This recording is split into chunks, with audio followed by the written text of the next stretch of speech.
Баршаңызға сәлем. Біз бүгін 6 сынып математикасының 1262 есебін шығаратын боламыз. Бізде теңдеулер жүйесін шешу керек. Көріп тұрмыз. Бізде теңдеу берілген және жақшалар бар. Ең бірінші біз не істеуіміз керек? Ең бірінші біз жақшаның барлығын ашып шығамыз. Жақшаны ашқан кезде жақшаның сыртындағы таңбаға қараймыз. Таңбамыз плюс болса, жақшаның ішіндегі таңбалар өзгеріссіз қалады. Бұл жерде жақшаның сыртында сан тұр, сан тұрса, мына санды жеке-жеке жақшаның ішіне көбейтіп шығамыз деген сөз. Міне, 5-ті x-ке, 5-ті 3-ке, 8-ді y-ке, 8-ді 2-ке деген сияқты. Сонда 3-ті x-ке көбейтсек бізде 3x болады, минус 3 пен 2 бізде 6 болады. 2 мен y бізде 2y болады. Және минус пен плюс бізде жақшаның сыртында минус болса, демек ішінде таңба қарама қарсы аударады. Минус 2 болады. 2 мен 1 2-ні береді. Тең болады минус 1. 5x болады. Қосылған 5 пен 3 көбейтсек 15 болады. Минус болады. 8 бен y бізде 8y болады. Минус пен минус бізде плюс береді. 8 бен 2 бізде 16 болады. Тең болады 45. Енді не істейміз? Енді бізде қараймыз. Бір ғана x бар, бір ғана y бар, және 3 сан бар, минус 6, минус 2, минус 1, плюс 15, плюс 16, плюс 45. Сандардың барлығын бірге жинақтаймыз. Яғни 3x минус 2y деп жазамыз да, тең болады. Минус 6-ға минус 2-ні минус пен минус сандар болса қосылады да, таңбамыз минус болады. 6-ға 2 қоссақ минус 8 болады. Және минус 8-ді теңдіктің оң жағына жіберсек бізде плюс 8 болып барады. Сонда минус 1 плюс 8 болады. Және 5x-ті жазып қоямын, минус 8y-ті жазып қоямын, тең болады дейін. Плюс 15-ке плюс 16 қоссақ бізде 31 болады, плюс 31. Және осы 31-ді теңдікті оң жағына жіберсек бізде 45 азайтылған 31 болады. Плюсымыз минус болады. Қарама қарсыға ауысады. Сонда 3x минус 2y тең болады. Минус 1 плюс 8 бізде 7-ні береді. Минус пен плюс болса бізде азайту орындалады. Үлкен санның таңбасы плюс болғандықтан бізде плюс пен шығады. Жақсы. 5x минус 8y тең болады. 45-тен 31-ді азайтқан кезде бізде 9, 13, 14 шығады, 14 шығады. Енді қарайық, қосу тәсілін, бұл қосу тәсіліне арналған есептер болғандықтан бізде x-теріміздің саны бірдей болу керек. Мысалы 3x 5x болып тұр, мынақта минус 2y минус 8y болып тұр. Және таңбаларымыз қарама қарсы болу керек. Біреу плюс болса, біреу минус болады.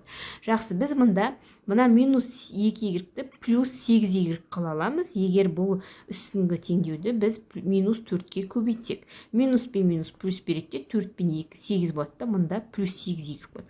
Сонда плюс 8y минус 8y бізде y-теріміз жойып кетеді. Енді минус 4-ке барлығын көбейтеміз. 3x-ті көбейтеміз, минус 12x болады. Минус пен минус плюс береді, 2 мен 4 8y-ті береді. Минус 7 мен 4 28 береді. Астындағы теңдеуіміз солайынан жазыла береді. Енді қосуды орындай аламыз. Минус 12x плюс 5x десе, мен солай жазайын. Плюс 8y минус 8y менде жойып кетеді, 0 болып қалады. Және минус 28 плюс 14 деген сөз. Минус 12 мен плюс пен минус тұрса, азайту орындалады, үлкен санның таңбасы минус пен шығады. Минус 7x болады. Мұнда минус 14 болады. Демек, минус 14 бөлінген не? Минус 7-ні екеу көйтіліп тұр, тек теріс сан болғандықтан минус 7-ні бөлеміз. 14-ті бөлеміз минус 7-ге. Минус пен минус бізде плюс береді, 14 пен 7-ні бөлсек 2 болады. Сонда x-ім 2-ге тең. X-іміз 2-ге тең болды. Енді y-імізді табу керек. Үстіндегі немесе астындағы мына теңдеуімізге біз x-тің мәнін қоямыз да y табамыз. Яғни бір теңдеу таңдап алайық. Үстінде теңдеу таңдап алайық. 3x дегеніміз 3 көбейтілген 2, x-тің орнына 2 қоям, минус 2y тең болады 7 деп, мына теңдеуімді x-тің орнына мәнін қойып жазып аламын. 3-ке 2 көбейтем 6, азайтылған 2y тең 7. 6-ды теңдіктің оң жағына жіберем. Минус 2y қалады. Таңбасымен бірге жазам.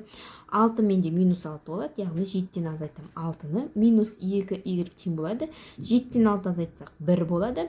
Y тең болады. Y пен минус 2 менде көбейтіліп тұр. Сондықтан минус 2-ні бөлу қылып жіберем. 1 бөлінген минус 2. Яғни Y тең болады. Минус 0,5-ке. Сонда жауабы менде 2 мен минус 0,5-ке тең. Келесі екінші жүйемізді қарайық. Тағы да жақша бар. Бізде жақшаны ашамыз. Жақша ашқанда сыртындағы таңбамыз минус болса, жақшаның ішінде таңбамыз қарама-қарсы ауысады. Егер плюс болса, жақшаның іші сол қалпы ашылады, таңбамыз өзгермейді. Енді жақшаның сыртында минус 6 тұр. Минус 6-ны 4-ке көйтем, минус 6-ны минус x-ке көйтем. 4-ті y-ке көйтем, 4-ті 5-ке көйтем. Жеке-жеке ішіндегі барлық мәндерге, сандарға көбейтіп шығамыз. Айнымалымен санға көбейтіп шығамыз. Сонда минус 6-ны 4-ке көбейтсек, бізде минус 24 болады. Минус пен минусын плюс береді, 6 мен x менде 6x болады. Так, плюс пен плюс менде плюс береді. Айттым, таңба өзгермейді деп. Сонда 4-ке y көбейтем, 4y болады. 4-ке 5 көбейтем, 20 болады. Тең болады минус 2. Келесі, мынанда дәл солайынан көбейтіп шығамыз. Таңбамыз бізде плюс, сондықтан жақшаның ішінде плюспен шыға береді. 11 мен 1-ді көбейтем, 11. 11-ге x-ті көбейтем, 11x болады. Минус болса, бізде таңбамыз ауысады, яғни минусымыз плюс болып кетеді. Минус 9-ға 7 көбейтем, минус 63. Және плюс не болады? 9y болады. Минус 45. Қарайық, бізде 1x бар, 1y бар, және 3 сан бар екен, я. Демек, бізде x пен y жазамыз да, 3 санды амалын орындаймыз. Жазып алам, 6x плюс 4y жазамда, мында минус 24 пен плюс 20, минус пен плюс таңба болса, бізде азайтылады да, үлкен санның таңбасы минус болғандықтан, бізде жауабы минус пен шығады. Яғни 24-тен 20 азайтсам, менде 4 болады, минус 4 болады. Тең болады, минус 2.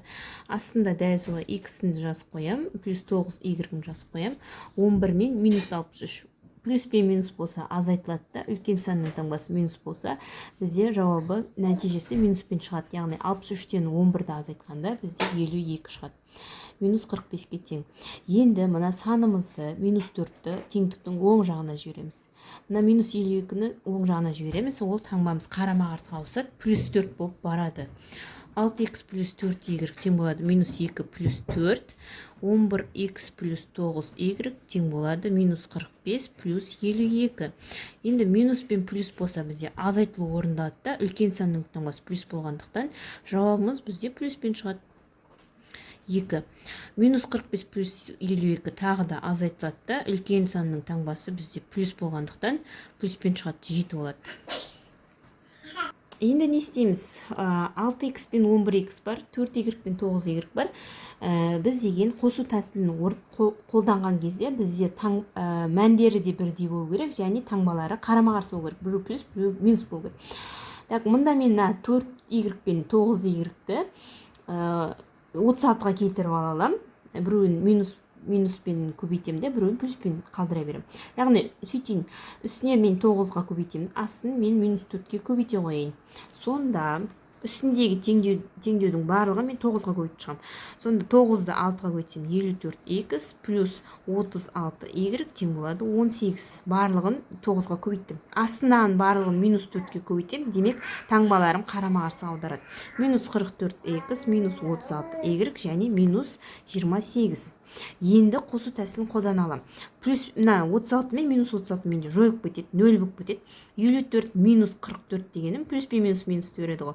Менде 10x шығады. Және плюс пен минус береді.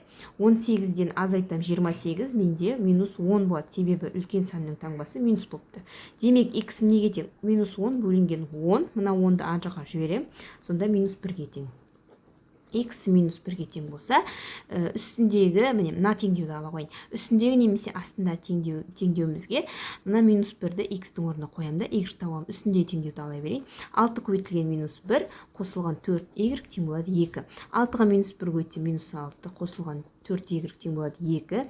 4y тең боламыз. Минус 6-ны мына оң жаққа жіберсем, плюс 6 болып барады. Сонда 4y тең болады 8, y тең болады 8 бөлінген 4, 4-ті мына жаққа бөлу қылып жіберем. Себебі арасы y екеуі көбейтіліп тұр. Y-ім 2-ге тең. Сонда x минус 1-ге тең, y-ім 2-ге тең. Жауабы -1 мен 2.